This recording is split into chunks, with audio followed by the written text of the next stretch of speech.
எங்க சிட்டியுமே கோவில் நிர்வாகத்துறை ஆபீசர்ட்ட போயிட்டு, சார் இங்க பாருங்க, தயவு செஞ்சு எங்களுக்கு அந்த வீடியோ ஃபுட்டேஜ் மட்டும் கண்டிப்பா வேணும். ஏன்னா நாங்க 30 லட்சம் ரூபாய் வரைக்கும் ஏமாந்துட்டோம். அது மட்டும் இல்லாம நான் ஒண்ணு சும்மா ஒண்ணு கேட்கல. இங்க பாருங்க, வெளியில பூக்கடை போட்டிருக்காங்கல்ல, இந்த மீனாவோட அம்மா, அவங்க மூலமா தான் நாங்க கேட்டுட்டு இருக்கோம். சொல்லப்போனா அந்த வீடியோ கிடைச்சா மட்டும்தான் இந்த பணம் கிடைக்கிறதுக்கு வாய்ப்பு இருக்கு அப்படின்ற மாதிரி சொல்றாங்க.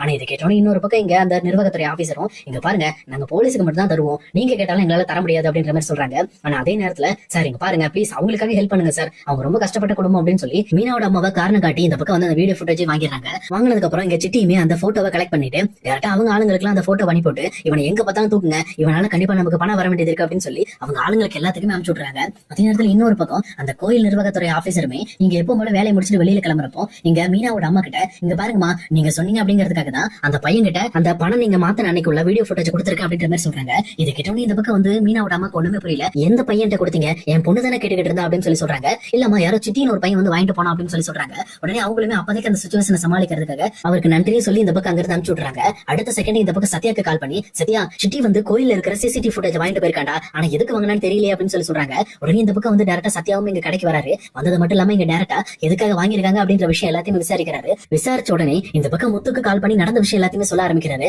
உடனே முத்துமே, கவலைப்படாத சத்யா, நீ அங்கே இரு, கோயில்ல தானே இருக்க, நான் அங்கதான் வந்துட்டு இருக்கேன் அப்படின்னு சொல்லிட்டு இந்த பக்கம் வந்து முத்துமே மலேசியால இருந்து வந்து அந்த வயசான கப்பலை கூட்டிட்டு டேரக்டா கோயிலுக்கே வராங்க. வந்தது மட்டும் இல்லாம இவங்களுக்கு 60ஆம் கல்யாணம் பண்ணணும், அது மட்டும் இல்லாம இவங்க ரொம்ப நாள் கழிச்சு வந்திருக்காங்கன்னு சொல்லி அதுக்குண்டான ஏற்பாடெல்லாம் அங்க கோயிலுக்குள்ள போய் பண்ண சொல்லிட்டு இந்த பக்கம் சத்யா கூப்பிட்டு பேச ஆரம்பிக்கிறாங்க. என்னாச்சு சத்யா, என்ன பிரச்சனை அப்படின்னு சொல்லி கேட்கிறப்போ இங்க சத்யாமே, அது ஒண்ணு இல்லாமமா, இந்த மாதிரி சிட்டி வந்து இங்க கோயில்ல இருக்கிற ஃபுட்டேஜ் வீடியோ வாங்கிட்டு போயிருக்கான், அது இல்லாம நம்ம சொன்னோம் நம்ம பேரை யூஸ் பண்ணி வாங்கிட்டு போயிருக்காங்க, ஆனா எதுக்காக சிட்டி இப்படி எல்லாம் பண்ணிருக்கான்னு எனக்கு தெரியல அப்படின்னு சொல்லி சத்யா சொல்றாரு. அப்படி பேசிட்டு இருக்கும் போதே சத்யாவோட போனுக்கு இன்னொரு கால் ஒன்று வர ஆரம்பிக்குது. அவர் இந்த கால் அட்டன் பண்றாரு. அந்த கால் அட்டன் பண்ணி பேச பேச இந்த பக்கம் வந்து சத்யாக்கு பயங்கரமா வேர்க்க ஆரம்பிக்குது. உடனே இந்த கால் பேசி முடிச்ச உடனே இந்த பக்கம் முத்துமே, என்னாச்சு சத்யா, தான் முக்கியமான கால் அப்படின்னு சொல்லி கேட்கறாங்க. அப்போ சத்யாவுமே, இல்ல மாமா, நீங்க விசாரிக்க சொன்ன மாதிரி என் ஃப்ரெண்டு மூலமா அங்க விசாரிச்சுட்டேன், சிட்டி தான் என்னோட வீடியோ லீக் பண்ணிருக்கான், அதே நேரத்துல அந்த வீடியோவை கொண்டு போய் கொடுத்தது வேற யாரும் கிடையாது, ரோகிணி தான் கொடுத்திருக்காங்க அப்படின்னு சொல்லி சொல்றாங்க. இதை கேட்டோன்னு இந்த பக்கம் முத்துக்கு தூக்கி வாரி போடுது. என்ன சொல்ற, ரோகிணி தான் கொண்டு போய் கொடுத்திருக்காள் அப்படின்னு சொல்லி கேட்கிறப்போ, ஆமா ரோகிணி தான் பண்ணிருக்காங்களா, அது எதுக்காக பண்ணாங்களா அப்படின்னு சொல்லி கேட்கிறப்போ இன்னொரு பக்கம் வந்து சத்யா பேச ஆரம்பிக்கிறாரு. யாரோ ஒருத்தர் ரோகிணிக்கு ரொம்ப டார்ச்சர் கொடுத்துட்டு இருந்தா போல இருக்கு,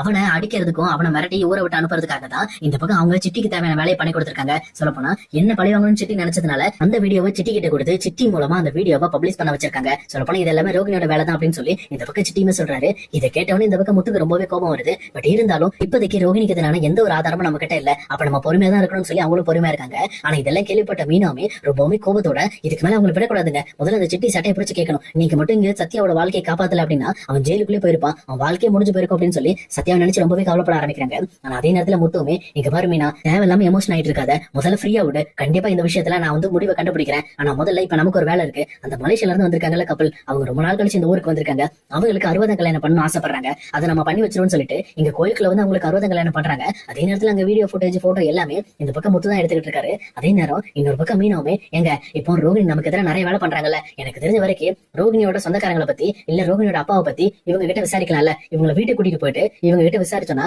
ரோகிணியோட அப்பா யாரு என்னன்னு நமக்கு தெரிய வந்துடும் அப்படின்னு சொல்லி சொல்றாங்க. இது கிட்ட முத்துக்கு சரியான ஹாப்பி. மீனா, நான் கூட இப்படி யோசிக்கவே இல்லை மீனா, நீ சரியா யோசிச்சிருக்க, கண்டிப்பா இவங்களை வீட்டுக்கு கூட்டு போறோம் அப்படின்னு சொல்லி இந்த கப்பலை வீட்டுக்கு கூட்டிட்டு போறதுக்கு தயாராயிட்டு இருக்காங்க. ஆனா அதே நேரத்துல இன்னொரு பக்கம் இங்க சிட்டியுமே அந்த ஆட்களோட போட்டோ வச்சு அவர் இந்த ஊருக்கு தான் போயிருக்காரு அப்படிங்கிற விஷயத்த கொஞ்சம் கொஞ்சமா தெரிஞ்சுக்கிறாங்க. ஆனா அதே நேரத்துல சிட்டி இங்க ரோகிணிக்கே தெரியாம வேற ஒரு பிளான் ஒண்ணு வச்சிருக்காரு. இந்த பணத்தை திருடிட்டு போனவனை பிடிச்சி அந்த பணத்தை எடுத்துக்கிட்டு இந்த பக்கம் ரோகிணி கிட்ட கண்டுபிடிக்க முடியல அப்படின்னு சொல்லி ஒரு பொய் சொல்லலாம்னு சொல்லி 30 லட்சத்தையும் அடிக்கிறதுக்கு ஒரு பிளான் போட்டுட்டு இருக்காரு. உண்மையை சொல்லப்போனா இது எதுவுமே தெரியாத ரோகிணியுமே சிட்டி மேலேயே முழு நம்பிக்கையும் வச்சுக்கிட்டு எந்த ஒரு விதமான செயலுமே செய்யாம இவங்க பாட்டுல அவங்க வேலையை பார்த்துக்கிட்டு இருக்காங்க. ஆனா அதே நேரம் இவங்க எதிர்பார்க்காத மாதிரி இந்த பக்கம் முத்துவுமே டைரக்டா அந்த மலேசியா கப்பலையும் வீட்டு கூட்டிட்டு வராங்க. வந்தது மட்டும் இல்லாம அண்ணாமலை கிட்ட இவங்க மலேசியாவது வந்திருக்காங்க அப்படிங்கிற விஷயத்த சொல்றாங்க. அதே நேரம் இன்னொரு பக்கம் இங்க விஜயாவுமே, என்னடா இது, இவங்க பாட்டுல வந்து உங்க கஸ்டமர் எல்லாம் வீட்டுக்கு கூட்டிட்டு வந்து சாப்பாடு போடணும்னா நம்மளால தாங்காதரா அப்படின்னு சொல்லி விஜயா சத்தம் போட ஆரம்பிக்கிறாங்க.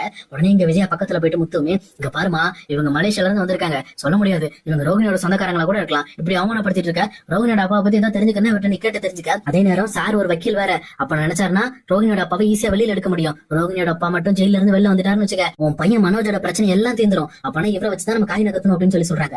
உடனே இதை கேட்டவொடனே இங்க முத்துவை பார்த்து, இங்க விஜயாவுமே இப்பதாண்டா ஒரு நல்ல காரியம் பண்ணிருக்கேன்னு சொல்லிட்டு வேக வேகமா கையில இருந்து காஃபி எடுத்துக்கிட்டு டைரக்டா அந்த மலேசியா கப்பல்கிட்ட பேசுறதுக்காக இங்க விஜயாவுமே அவங்க கிட்ட போயிட்டு இருக்காங்க.